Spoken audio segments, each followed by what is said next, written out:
Zimbabwe, où un journaliste a été assigné en justice pour avoir écrit un article qui a froissé le pouvoir. Quel est le sujet de cet article? Ça a surtout froissé la femme du pouvoir, si vous voyez ce que je veux dire. J'ai nommé Grace Mugabe, 53 ans, épouse du président Robert Mugabe, 93 ans, dont 37 à la tête du pays.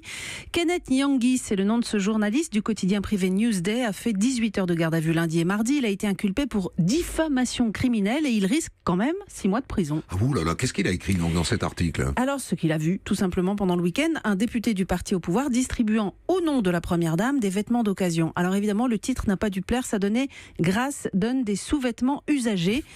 On m'a dit que la plupart de vos slips étaient en mauvais état, alors venez chercher ce qui vous a été alloué, disait-il. Et le journaliste a rapporté évidemment les réactions choquées de gens qui disaient qu'ils avaient plutôt besoin de job et de quoi mettre à manger sur la table. C'est l'occasion de parler du Zimbabwe. Il y a une vraie crise en ce moment au Zimbabwe. Oui, le pays est carrément en cessation de paiement, asphyxié financièrement. Des magasins de la capitale se retrouvent en rupture de stock de produits de base comme l'huile et le sucre. La semaine dernière, une manifestation contre le retour des hausses de prix justement a été dispersée à coups de gaz lacrymogène. Et il y a 10 jours, le pasteur et opposant Ewan Mawarir avait été interpellé après avoir mis en ligne une vidéo qui montrait des files d'attente aux stations-service, aux stations essence. Et pendant ce temps-là, le clan Mugabe se régale. Exactement, il vit la belle vie.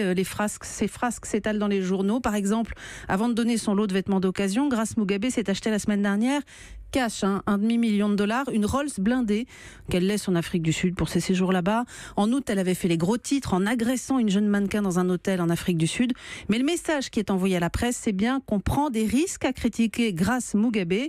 La dame voudrait se refaire une beauté avant, dit-on, de succéder l'an prochain à son vieux mari. Ce sont rares les occasions de parler du Zimbabwe à la radio. Je suis content qu'on l'ait saisi. Deuxième histoire de ce journal du Monde. On va au Myanmar, donc la Birmanie. Exactement. Il faut se souvenir de ça. Là. Il n'y a que nous qui appelons la Birmanie Birmanie. C'est la junte au pouvoir qui a appelé ça Myanmar. Voilà, pour évoquer une reine de beauté déchue de son titre. Et il s'agit de la Birmane Choi En-si, couronnée Miss Univers Myanmar, mais elle ne participera pas au concours mondial. Carole Izou nous raconte cette histoire depuis Bangkok. Bonsoir Carole, les organisateurs ont donc décidé de lui retirer son titre carrément. Qu'est-ce qu'elle avait fait pour mériter ça ? Bonsoir à tous. Eh bien, Choi En-si avait posté une vidéo sur son compte Facebook, une vidéo explicite sur ce conflit sanglant qui oppose les bouddhistes de l'ethnie Rakhine et les musulmans Rohingyas. Elle accuse la presse internationale de soutenir systématiquement les Rohingyas sans parler de leurs actions terroristes. Alors, c'est vrai que la plupart des reportages diffusés sur la question ont traité de l'angle des réfugiés Rohingyas, mais d'abord parce que la crise humanitaire est gigantesque et puis surtout parce que les journalistes ont eu accès au camp de réfugiés au Bangladesh, mais pas à la zone de conflit en Birmanie qui est bouclée par l'armée. Impossible donc de vérifier ces allégations. Donc cette histoire illustre au fond la guerre d'information qui a lieu en ce moment en Birmanie. Oui, c'est étonnant, on se croirait parfois revenu au temps de la dictature militaire. Les médias birmans parlent d'une seule voix. Ils ne disent littéralement pas un mot des réfugiés, n'emploient pas le terme de Rohingya d'ailleurs, mais seulement celui de terroristes bengalis. Ils se sentent assiégés par la presse internationale. Et cette histoire met en évidence le rôle des réseaux sociaux dans ce conflit. Oui, vous savez, les Birmans sont complètement accros à Facebook. Ils sont passés du jour au lendemain d'un pays totalement fermé, sans télévision ni radio de l'extérieur, à un déferlement d'infos sur les smartphones.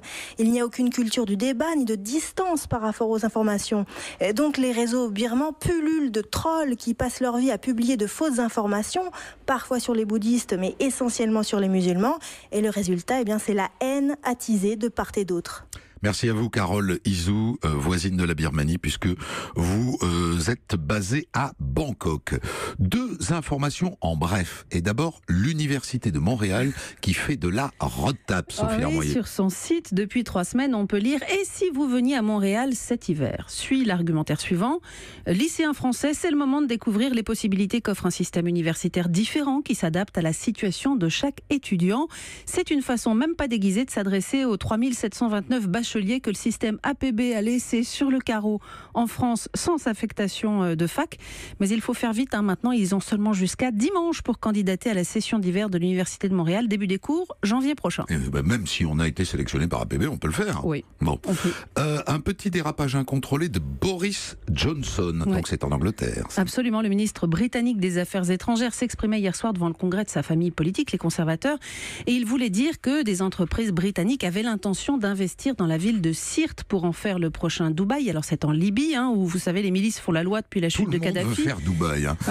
Ouais. Alors à Sirte, a-t-il expliqué, il y a le sable blanc, la beauté de la mer et de jeunes habitants brillants, mais a dit Boris Johnson, il leur faut d'abord se débarrasser des cadavres. Et Boris a ri, mais pas son auditoire, plutôt très mal à l'aise. Ça aurait pu être du Donald Trump, oui, mettons. Mais d'ailleurs, il se ressemble un peu. Mais c'est du Boris côté Johnson. chevelure. Ouais. Ne vous méfiez pas des blonds, néanmoins.